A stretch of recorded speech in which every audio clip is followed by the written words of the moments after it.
করে পাঠালেন একটি কুমারীর কাছে। সেই কুমারী জোসেফ নামে পরিচিত দাউদ বংশীয় একজনের বাগদত্তা বধূ ছিলেন। কুমারীটির নাম ছিল মারিয়া।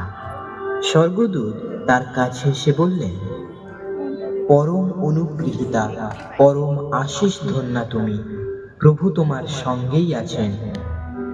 এই কথা শুনে মারিয়া গভীরভাবে বিচলিত হলেন। তিনি ভাবতে লাগলেন, এমন সম্ভাষণের অর্থ কি? স্বর্গদূত তাকে বললেন, ভয় পেও না মারিয়া, তুমি ঈশ্বরের অনুগ্রহ লাভ করেছ।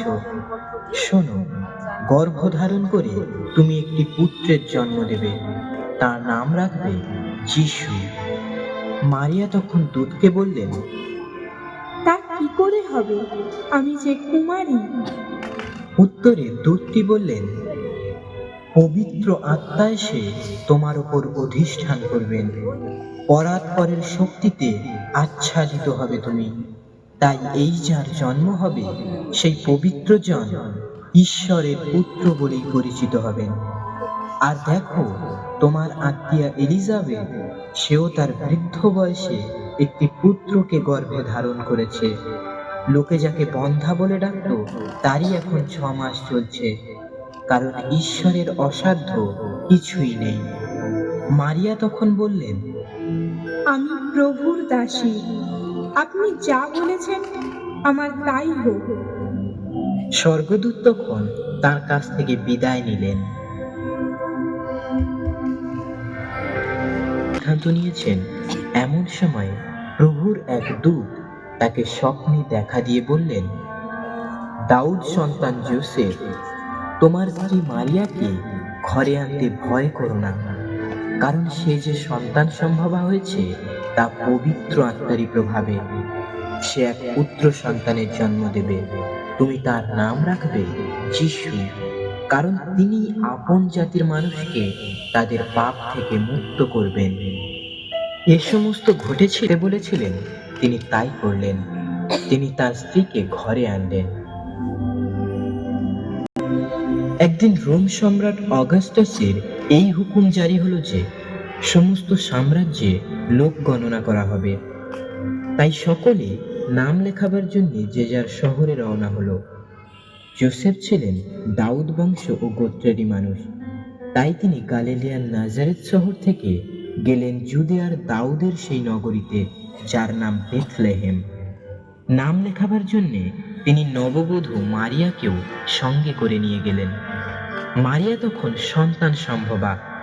বেথলেহেমে থাকতেই তার প্রসবের সময় উপস্থিত হলো। তিনি প্রসব করলেন একটি পুত্রকে। শিশুটিকে তিনি কাপড়ে জড়িয়ে একটি জাব পাত্রে শুয়ে রাখলেন, কারণ পান্থশালায় তাদের থাকার জায়গা জোটেনি।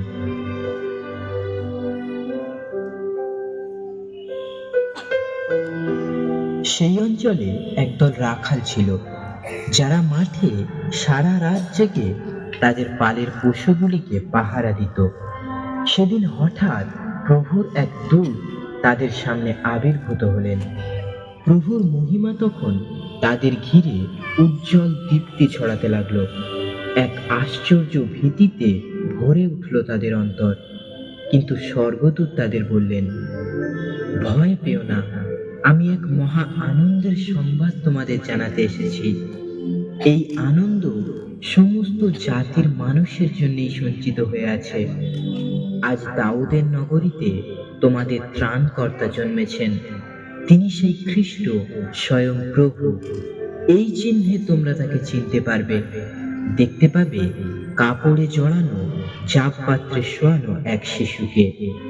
তখন হঠাৎ সেই দূতের পাশে দেখা দিল স্বর্গের এক বিরাট দূত বাহিনী।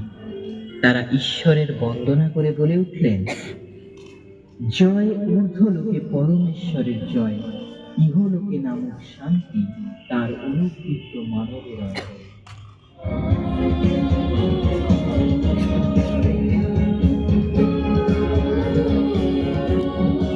আমরা এখন বেথলেহেমে যাই, সেখানে যা ঘটেছে বলে প্রভু আমাদের জানিয়েছেন তা একবার দেখে আসি। তারা সেখানে ছুটে গেল। মারিয়া জোসেফ আর জাব পাত্রে শোয়ানো শিশুটিকে তারা খুঁজে বার করলো। তারা যখন শিশুটিকে দেখল, তখন এই শিশুর সম্বন্ধে তাদের যা বলা হয়েছে তারা তা সকলকে জানিয়ে দিল। এই রাখালদের কথা যারা শুনল, তারা সকলে অবাক হয়ে গেল। রাখালেরা যা কিছু শুনল ও দেখল, তার জন্য ঈশ্বরের বন্দনা করতে করতে, তার জয়গান গাইতে গাইতে তখন ফিরে গেল। তাদের যেমনটি বলা